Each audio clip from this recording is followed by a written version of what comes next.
Rome সম্রাটের সাথে খেলা হবে আব্দুল্লাহ বিন হুযাফার।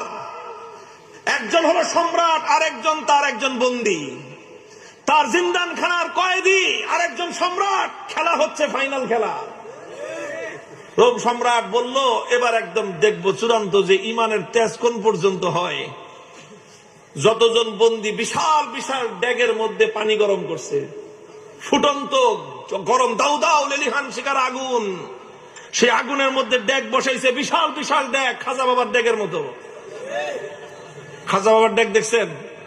বাংলাদেশে আছে হলো শাহজালালের মাজারের ড্যাগ একটা আছে, ওটার মধ্যে বালতি নিয়ে নামে একজন সঙ্গ লাগায়া খিচুড়ি উঠাইতে, দেখেন নাই?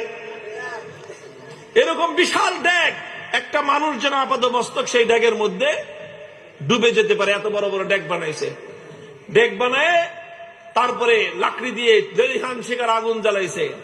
সে আগুন জ্বালায় তারপরে এই তো পানি দিয়ে ভরে দিছে। পানি যখন টকবক টকবক করতেছে, এবার আব্দুল্লাহ বিন হুযাফা সহ তার সমস্ত বন্দীদেরকে ডেকে আনছে। ডেকে এনে বলছে, আব্দুল্লাহ বিন হুযাফা, এবার তোমার সাথে কোনটা খেলা? ফাইনাল। তোমাকে সর্বশেষ সুযোগ দিচ্ছি। তুমি দুইবার আমাকে ডিনাই করেছো, আমাকে অপমান করেছো, এবার লাস্ট সুযোগ তোমার জন্য। এই যে দেখো গরম পানি, কথা মানবি আনলে একটা একটা করে এই গরম পানির মধ্যে ছাড়বো, আর পানির মধ্যে ছাড়ার সাথে সাথে দেখবা মৃত্যু কত বিভীষিকাময়। আব্দুল্লাহ বিন হুযাফা নির্বিকার, কোনো কথা বলেন না। সম্রাট বলছে জল্লাদকে ওর সামনে থেকে তার একজন সঙ্গীকে নিয়ে তার চোখের সামনে গরম পানিতে ছেড়ে দাও। ঠিকই আব্দুল্লাহ বিন হুযাফা রাদিয়াল্লাহু তাআলা একজন সাথীকে নিয়ে গরম পানির মধ্যে ছেড়ে দেওয়া হলো। মুহূর্তের মধ্যে বিভৎসভাবে তার মৃত্যু হলো, তিনি শাহাদাত বরণ করলেন। চোখে তাকায় দেখলেন কিচ্ছু, কোনো কথা নাই।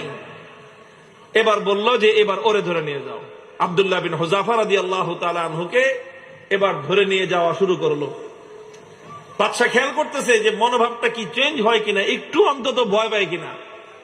একটু ভয় পাইলেও মনে করবে যে যাক কোন রকম মর্যাদাটা রক্ষা পাইছে, ফাইনাল খেলা ড্র ঘোষণা করে দেওয়ার একটা ধান্দা খুঁজতেছে। যখন আব্দুল্লাহ বিন হুযাফাকে নিয়ে যাওয়া হচ্ছে, ইতিহাসের কিতাবগুলোর মধ্যে লেখা হয় ওনার চোখ দিয়ে দর দর করে পানি পড়তে আরম্ভ করলো। তো বাদশা মনে করছে কাম হয়েছে, মনে হয় কাজ হয়েছে, মনে হয় ভয় পেয়েছে। এবার ডাক দিছে, এই ফিরে আনো, ফিরে আনো। জিজ্ঞেস করতেছে কি ব্যাপার, ভয় পেয়েছো? যদি ভয় পেয়ে থাকো সারেন্ডার করো, এখনো তোমার জন্য সে আমার অফার অব্যাহত আছে। তুমি তোমার ধর্ম ছেড়ে আমাদের দলে যোগ দাও, সঙ্গে সঙ্গে আমি তোমাকে রোম সাম্রাজ্যের বিশাল ক্ষমতাবান পদ দিব তোমাকে। আর যদি না মানো তাহলে তোমাকে কিন্তু খালি চোখের পানি দেখে আমি ছাড়বো না, তোমাকে গরম পানির মধ্যে নিক্ষেপ করে নির্মম ভাবে তোমাকে হত্যা করব। আব্দুল্লাহ বিন হুযাফা বলেন যে কারে তুমি কি মনে করছো এই মৃত্যু দেখে ভয় পেয়েছি? না না, তোমার এই মৃত্যুর এই বিভীষিকা দেখে আমি ভয় পাই নাই। তাহলে কান্দো কেন? পরে কান্দি, চোখের আমারে পানি, হে রোম সম্রাট, তোমাকে দেখাবার জন্য নয়, আমার চোখের অশ্রু তো দুনিয়ার কোন মানুষকে দেখাবার জন্য নয়। আমি আমার জীবন সায়ান্নে মৃত্যুর মুখোমুখি দাঁড়িয়ে আমার রব্বুল আলামিনকে দেখানোর জন্য দুফোঁটা তপ্ত অশ্রুর নায্জারা তার কদমে পেশ করলাম। আল্লাহকে বললাম যে আল্লাহ, তুমি পরীক্ষা করতেছো তোমার বান্দার, যে তোমার বান্দা তোমাকে, তোমার দ্বীনকে, তোমার রাসূলকে, তোমার রাসূলের আদর্শকে কতটা ভালোবাসে, তুমি এটা পরীক্ষা করতেছো। আর এই পরীক্ষা করার জন্য জীবন দিছো মাত্র কয়টা? একটা মাত্র জীবন দিছো। আর ওই একটা জীবন দিয়ে আল্লাহ তোমাকে কিভাবে দেখাবো যে আমি তোমাকে আর তোমার দ্বীনকে কতটা ভালোবাসি?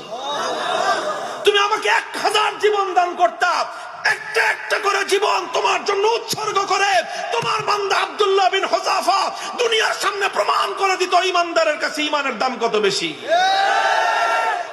তো এই জন্য কান্দি বেটা, আহাম্মক জানি কথাকার। তুই মনে করছিস যে মুসলমান জীবনের মায়ায় কান্দে? আরে মুসলমান তো বিশ্বাস করে যে যতদিন বেঁচে আছি ততদিন কষ্টে আছি, আল্লাহর জন্য জীবন দিব আর জান্নাতে যাব। কি বলেন? সন্দেহ আছে? আল্লাহর জন্য জীবন দেওয়ার মধ্যে আর জান্নাতের মধ্যখানে কোনো দূরত্ব নাই, কোনো দূরত্ব নাই। তুমি জীবন দিবা আল্লাহর জন্য আর জান্নাতে যাবা। তাহলে ভয় কারে দেখাও মিয়া? আমার কাছে একটা জিনিসে আমার বুঝে আসছে, যে বেটা তোমরা যদি বাতিলের উপর থেকে নমনীয় না হতে পারো, আমি হকের উপর থেকে নমনীয় কোন দুঃখে হব? হযরত ওমরের থিওরি ছিল যে আলাইসা কাতলাহুম ফিন্নার ওয়া কাতলানা ফিল জান্নাহ। হযরত ওমর রাগে ক্ষোভে হুজুর সাল্লাল্লাহু আলাইহি ওয়াসাল্লাম এসে বলতেছে যে হুজুর আচ্ছা কোন তো থিওরিটা এটা কিনা, যে বেঈমানরা মরলে জাহান্নামে যাবে, ইমানদাররা মরলে জান্নাতে যাবে, কথা ঠিক আছে না হুজুর? হযরত ওমর যখন এই কথা কয়, হুজুর কয় তোমার কথাটা তো ঠিকই আছে, যে ওরা মরলে জাহান্নাম, আমরা মরলে জান্নাত। কয় হুজুর তাইলে আবার 3 নম্বর কথা কি? ফালামা নুতি হাযিহিদ দানিয়াতা ফি দীনিনা। বেঈমান যদি নমনীয় না হতে পারে, মরলে জাহান্নামে যাবে, তাহলে আমি মরলে জান্নাতে যাব, আমি নমনীয় হব কেন?